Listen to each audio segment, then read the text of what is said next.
Hello viewers, in today's session we are going to discuss one important inequality using the concept of Taylor's theorem, right? So here we have to prove that cosine of x is greater than or equal to 1 minus x square over 2 for all x belonging to the set of real numbers using the concept of Taylor's theorem, right? So viewers, before proving this important inequality, let us first quickly see the statement of Taylor's theorem. Now let us consider a function, say y is equal to f of x, which is defined in some interval, the closed interval a comma a plus h. And if this function, it satisfies the condition, that is f of x and its first n minus 1 derivatives are continuous in the closed interval, that is a comma a plus h, and moreover the derivative fnx, it exists for all values of x in the open interval, that is a comma a plus h, then there exists at least one number theta such that theta lies between 0 and 1. Then we have this result, that is f of a plus h is equal to f of a plus h times f prime of a. Then we have h square over factorial 2 f double prime of a up to the nth derivative h raised to n over factorial n, and here we have the nth derivative and we have a plus theta h. Then this statement is known as Taylor's theorem. So this is the statement of the famous Taylor's theorem, which is also known as generalized mean value theorem.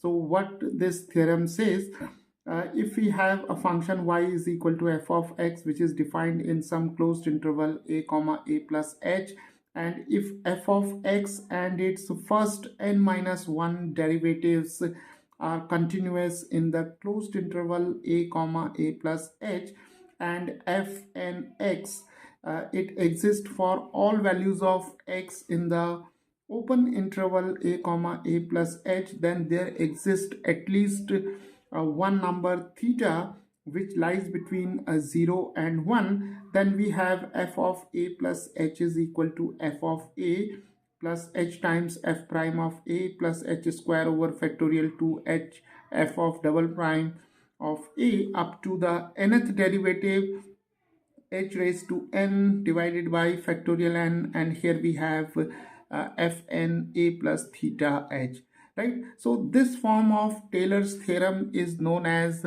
Lagrange's form of remainder, because this term is known as Lagrange's form of remainder, and sometimes it is denoted by Rn. And here we have the remainder, that is Rn is equal to h raised to n over factorial n fn, and here we have a plus theta h, right? So this is the Lagrange's form of remainder of Taylor's theorem. So now, in order to prove this inequality, we have to slightly modify this statement of Taylor's theorem, right? So let us replace this a by 0, right? And this h by x, and let us write the Taylor's theorem by replacing a by 0 and h by x. So we can now write here that is f of 0 plus x, because a is 0 and h is x, and then we have f of 0 plus h, here we have x for h, and then we have f prime of 0, then we have x square over factorial 2, then we have f double prime of 0 up to the nth derivative, that is x raised to n over factorial n, and here we have f of n, and here we have 0 plus theta x, right? So let us write this statement as f of x. 0 plus x is x. F of x is equal to f of 0 plus x times f prime of 0. Then we have x square over factorial 2 f double prime of 0 up to here we have x raised to n over factorial n and f of n, and then here we have theta x. So now we'll apply this result to prove this inequality. So now in this inequality we have cosine x. So let us assume this function f of x as cosine x, right? And let us take the value of n as 2, right? So when we take f of x is equal to cosine x and n is equal to 2, then this statement is now given by f of x, and then we have cos of x, because f of x is cos x, and this is equal to f of 0, and then we have x times f prime of 0, and then we have x square over factorial 2, and then we have f double prime, that is the second derivative, because we are taking n is equal to 2, so we have x square over factorial 2, and then we have here a double prime, and then here we have theta x, right? So here we have theta x. Okay, so now let us take this equation as equation number 1. So here we are taking the value of n is equal to 2. It implies that we have to consider the derivatives up to a second order, right? So here we have the second order derivative, that is f double prime, and here we have theta. So now here we have assumed that a is equal to 0 and h is equal to x. So we have the interval, that is 0 comma 0 plus x, that is equal to 0 comma x. So let us now consider this function f of x is equal to cosine x in this interval, that is 0 comma x, and let us see the properties of cosine function. That is, the cosine function is continuous throughout this interval, that is 0 comma x, for all x belonging to the set of real numbers, right? And moreover, this function f of x is differentiable in the open interval, that is 0 comma x, for all x belonging to the set of real numbers, right? So this implies that f prime of x and f double prime of x exist for all values of x belonging to the set of real numbers, right? And the interval is the open interval, that is 0 comma x. Then there must exist at least one theta that is lying between 0 and 1 such that cos of x is given by this equation. So now we have seen that this function cosine x, it satisfies all the conditions required for Taylor's theorem, right? And moreover, this cosine function is continuous in the given interval, right? So let us find out the derivatives of this function. The first derivative, f prime of x, is d by dx of cos of x, that is minus sine x. Then the second derivative, because we require only the first derivative and second derivative, and then we have the derivative of minus sine x, that is simply minus cosine x. and it is quite obvious that both the derivatives they exist in the interval that is 0 comma x for all x belonging to R, right? And let us find out the values of f of 0. So f of 0 is given by cos of 0, that is 1, and let us find out the value of f prime of 0 by taking x is equal to 0. Then we have sine 0, that is simply 0, and f double prime of theta x is given by this derivative, that is minus cos, and here we have theta x, right? So let us substitute these values in equation number 1. So we have now f of x is equal to cos x, and f of 0 is 1. Then we have x times f prime of 0, that is simply 0, and then we have x square over factorial 2 is simply 2, and then f double prime of theta x is given by minus cos theta x, right? So now we can write cos of x is equal to 1. Here this term is 0, and here we can take minus x square over 2 and cos theta x. Let us call this as equation number 2. So now in order to prove this inequality for all x belonging to the set of real numbers, let us form three cases. The case 1 includes only x is equal to 0, right?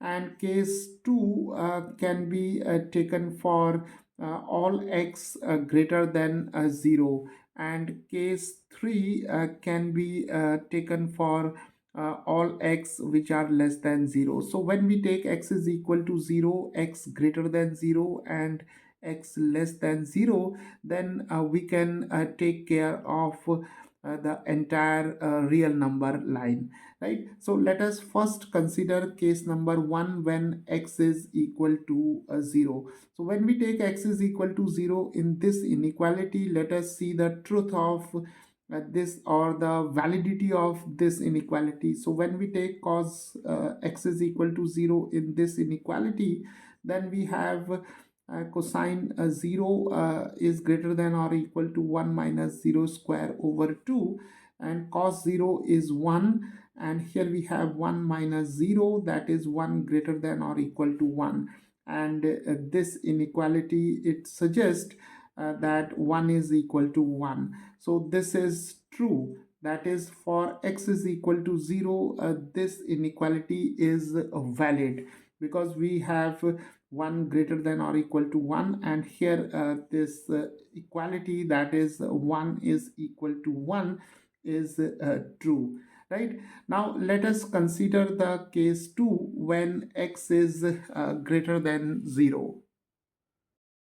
So now when x is greater than 0, let us start with this equation number 2, right? Now here we can see that we have this term, that is cos theta x, and we know that cos of theta x is always less than or equal to 1 for all theta x belonging to the set of real numbers, right? And here we are assuming that x is greater than 0, and we already know that theta is lying between 0 and 1, and x is greater than 0, right? So if we multiply this inequality throughout by x, then the direction of the inequality remains the same, because x is a positive quantity, that is it is greater than 0. So let us multiply throughout by x. So we have here 0 times x, here we have theta x, and here we have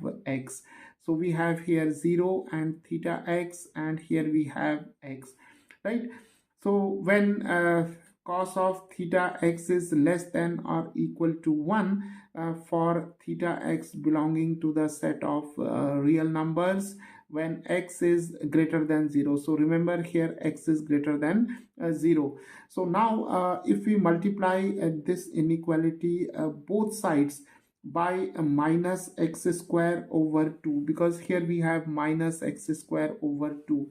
So this inequality gives us minus x square over 2, and here we have cos theta x, and the direction of the inequality get reversed because we are multiplying both sides by a negative number, because x square is positive, right? So we have greater than or equal to minus x square over 2 times 1, right?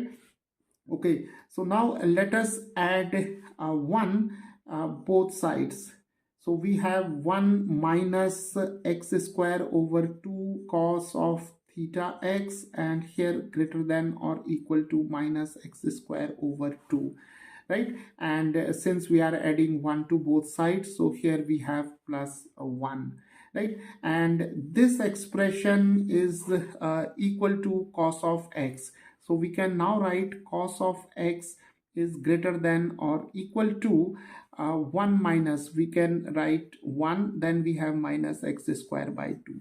So cos x is greater than or equal to 1 minus x square by 2, which is the required or desired inequality. So now consider the third case when x is less than 0, that is x is a negative quantity, right? So when x is less than 0, then if we multiply both sides by minus 1, then we have minus x, and the direction of the inequality get reversed. So we have minus x greater than 0, right? So this is an important step while dealing with case 3. So in case 3 we are assuming that x is less than 0. So when x is less than 0, and if we multiply both sides by a minus 1, then minus x is greater than 0. Now let us substitute y is equal to minus x. So if we take y is equal to minus x, then this inequality gives us y is greater than 0, right? See, this is an important step here. Minus x is greater than 0, and we are taking y is equal to minus x. So substituting minus x as y is greater than 0, right? So when y is greater than 0, then from case number 2 we can write cos of y is greater than or equal to 1 minus y square by 2, because y greater than 0 implies y is a positive number, and when y is a positive number, we have just proved in case 2 that when x is greater than 0, then cos of x is greater than or equal to 1 minus x square by 2. That is, when x is a positive quantity, x is greater than 0, then this inequality is a valid one, right? So when y is greater than 0, then replacing this x by y, that is for positive y, cos of y must be greater than or equal to 1 minus y square over 2. Now let us once again replace this y by minus x. So we have cos of minus x, and then we have 1 minus x square over 2, right? So cos of minus x, from trigonometry we know that cos of minus x is equal to positive cos of x, right? So cos of minus x is simply equal to cos of x, and this is greater than or equal to 1 minus x square is positive x square, so we have x square over 2, and this is our required inequality for all x less than 0. So, viewers, this is how, with the help of these three cases, that is, in the case 1, we have x is equal to 0, in the case 2, we have x greater than 0, and in case 3, we have x less than 0. So, in all these situations, this inequality is valid, right? So we can say that cos of x is greater than or equal to 1 minus x square over 2 for all real numbers, that is for all x belonging to the set of real numbers. So this is how, by the application of Taylor's theorem, we can arrive at this inequality.